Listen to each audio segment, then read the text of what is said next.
Breaking 100. For many, this is the first milestone that a lot of people aim for when they start to play golf. It's a sign that you're leveling up and really starting to understand the game.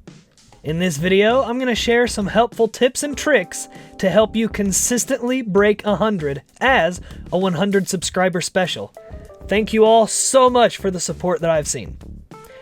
First though, let me apologize for not being able to be outside for this video as the weather has not cooperated very well. It's not been nice outside, so.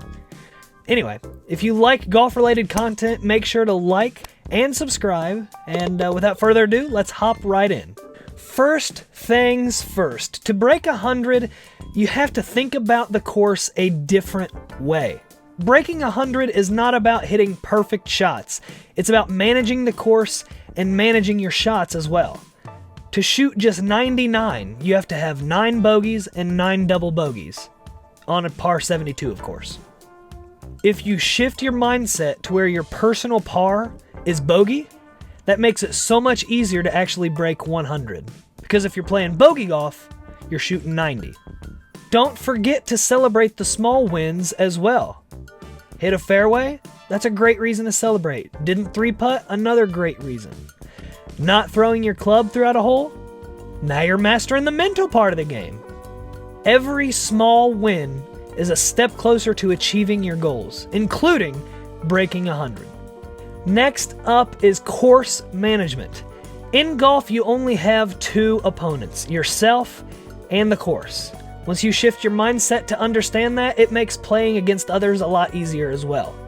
But in any sport, you have to understand your opponents. You already know how you play golf, so that only leaves learning the course. In golf, the only scouting you really have to do is against the course that you're going to be playing. This can include distances of holes, elevation changes, and weather patterns that are common at that course or in that area even.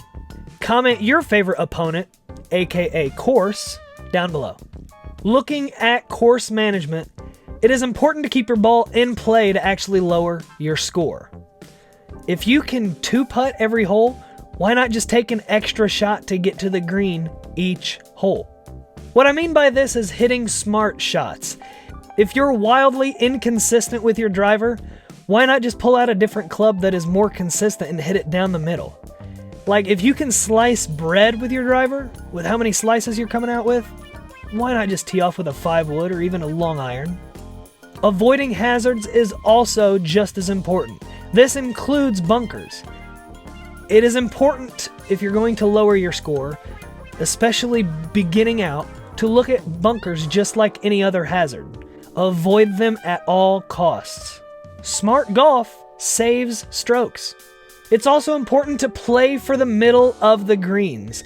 Many courses like to put the holes on the edges of the greens, or even just tucked behind a bunker. And when you attack those and you miss just slightly, you're either into a water hazard, into the bunker, or in the rough.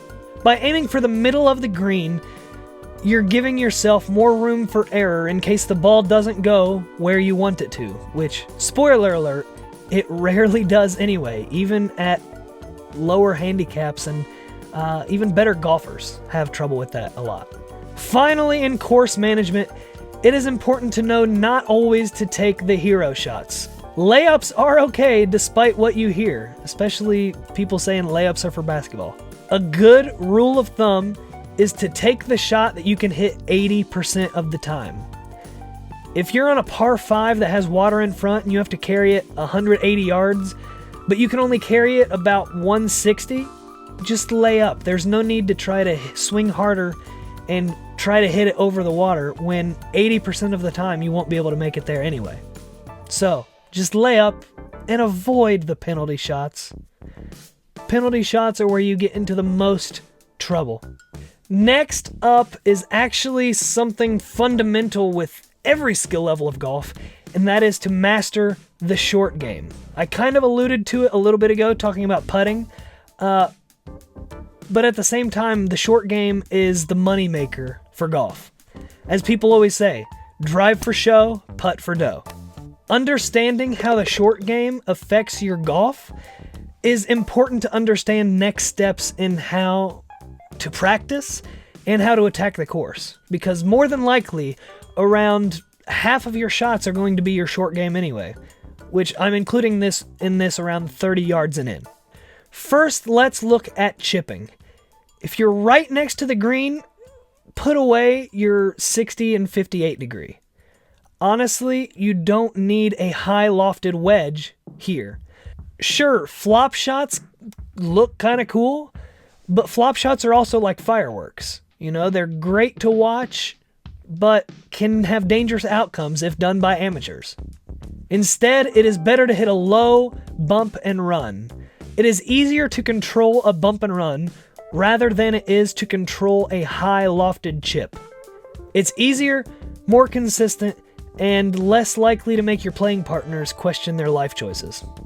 The reason that the bump and run is so successful and is the easiest to control the ball is because it mimics the most consistent shot in golf, the putting stroke. Using the power of the putting stroke mixed with a low lofted wedge or even a 9-iron can help lead to more consistency around the green, chipping either from the rough or sometimes even on the fringe. Next, let's look at putting. For putting, the focus should be avoiding 3-putts. To do this, there are tricks to avoid making mistakes with the putter. First up, if you have a long putt, the main focus should be all about pace, not about making it. Pace is everything when it comes to long putts, and even short putts, if I'm being completely honest, and being able to control distance and keep it close to the hole will drastically cut down on 3-putts. That's why knowing the speeds of the greens that you're playing and warming up on them before you go out is so important, especially if you're keeping score and trying to break 100. Another tip is to know your make zone, which is essentially where you're going to be making 100% of the shots around the hole, such as making anything within 3 feet. By focusing on this area, you gain more confidence in short putts, you have a larger target for long putts, and putting in general just becomes a lot easier. Finally, let's look at how to practice to break 100 next time you step out onto the course. Sure, it's fun to go to the range and hit drivers as hard as you can, but ultimately that is not what's going to make you better overall at golf. Instead, a good rule of thumb is to practice proportionally to how you play. This means spending around 50% of your time doing short game work such as chipping or putting, about 30% with your irons, and 20% with your woods, including your driver. If a course is par 72, then that generally means you will only ever use your driver 14 times out of all 18 holes. Meanwhile, if you chip only on half of the holes and average a 2-putt every hole, that's 45 shots right there. And that's only chipping half of the holes, only 9 holes.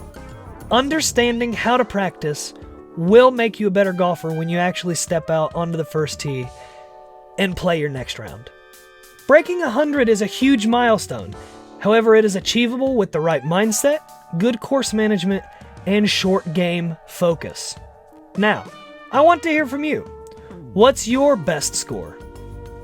Comment below. If this video helped you, please make sure to hit the like and subscribe buttons because it helps a lot more than you think. Thank you all again for 100 subs. I'm very grateful, and I can't wait to continue to grow this community with everyone. Until next time, see ya.